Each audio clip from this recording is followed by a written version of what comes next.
Hey guys, Jesse here with another rant. Well, it's almost St. Patrick's Day, and as you all know, a lot of us Americans celebrate St. Patrick's Day by a lot of partying, drinking, wearing green, uh, decorated with shamrocks, and everything we can think of that is Irish, leprechauns, all that fun stuff. And that's all well and good. I'm just gonna touch base with a few facts that I've found along the years. Um, Not everything is as we would think. The tradition, or the legend, I should say, of Saint Patrick was that he was most likely English, uh, went to Ireland as a missionary about 1,500 years ago, approximately, depending on what legends and scraps of truth you can find.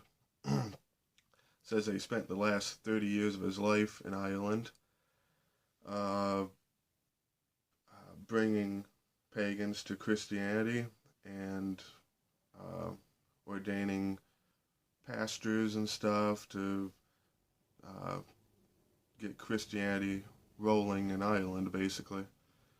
Now, it says that the most popular legend of St. Patrick is that he was preaching on a hilltop in the serpent or snake infested on an island of Ireland.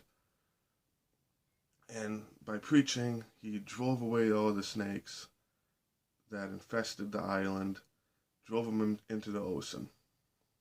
Okay, well, most people know that that's probably not true now, if you have done any research at all.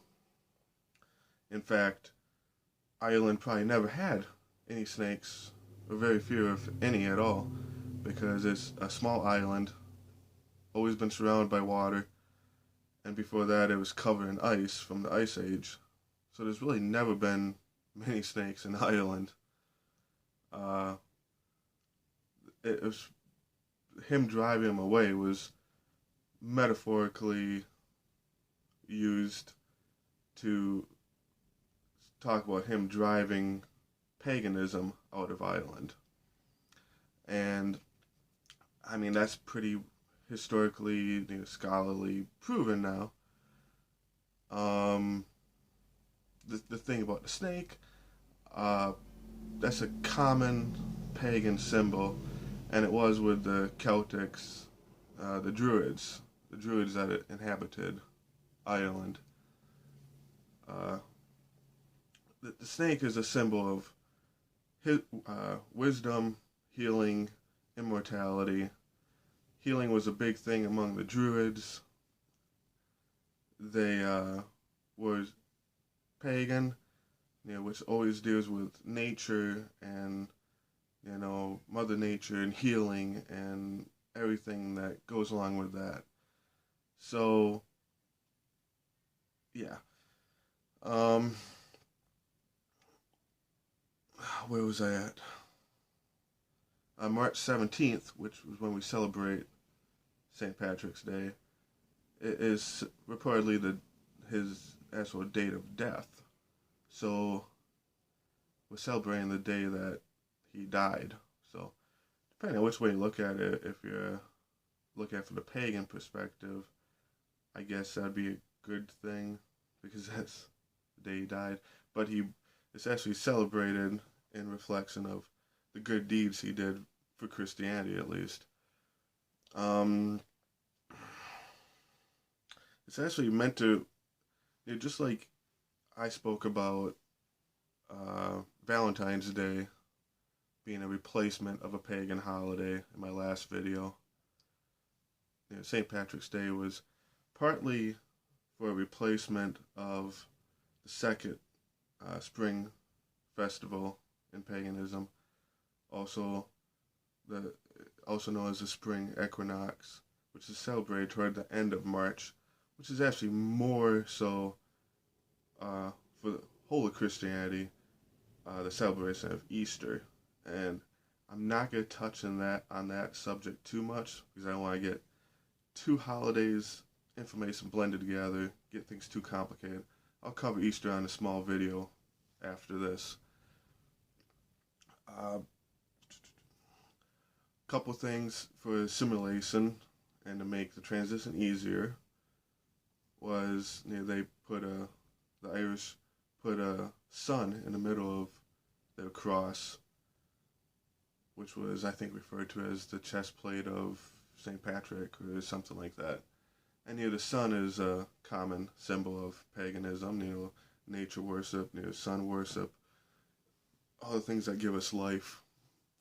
So, I mean, small things like that, you see those all the time when there's uh, Christian influence on anything, especially when they're trying to, bring the pagans into Christianity and make the transition easier. Now, on the more fantasy, fun-filled note of this, another thing that we associate with St. Patrick's Day is leprechauns.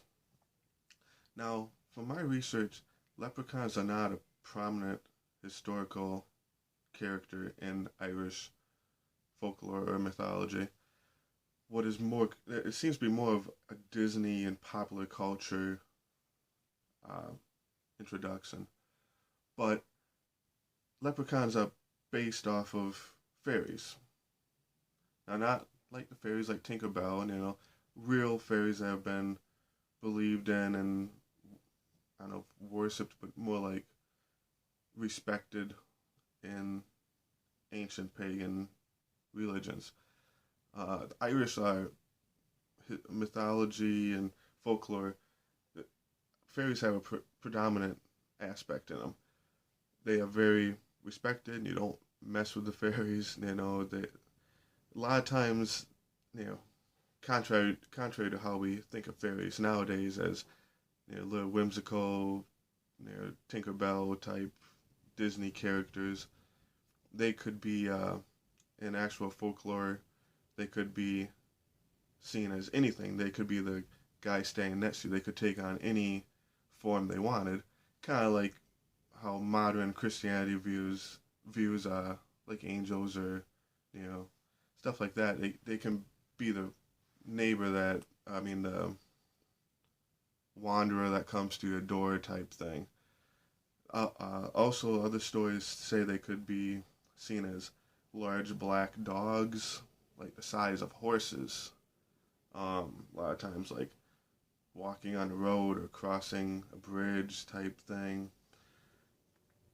That's kind of interesting because me and Brian and some of the rest of the team, we've done some stories and investigations on black dog black dog stories and investigations. I'm sorry, it's kind of early. I'm still drinking my coffee. So that's kind of interesting. You kind of run across the black dog thing a lot, and we've referred to it in other stories as a hellhound, and that's kind of a Christian spin on it too. Is anything black or mysterious, Christian church kind of puts a bad spin on, kind of like they did with the snakes too. As I mentioned, with St. Patrick driving the snakes out of Ireland, which to the pagans were originally symbols of healing, wisdom, fertility, immortality. Then the Catholic Church put the spin on them from the Bible, of them being, Satan, evil, to be feared, symbols of chaos. So that's how things, change over history. Just one of those things. Am I missing anything? I think that's the majority of it. I ran across some other fun facts, like it's curious why St. Patrick's Day, we always wear green, when really the St. Patrick's color worn by his followers and knights or whatever was actually blue. But green has always been a traditional color of Ireland. You know, it's the Emerald Isle. Um, some of the Irish, like freedom fighters in the, what was it, the 18th century, they wore green, you know, it was their color.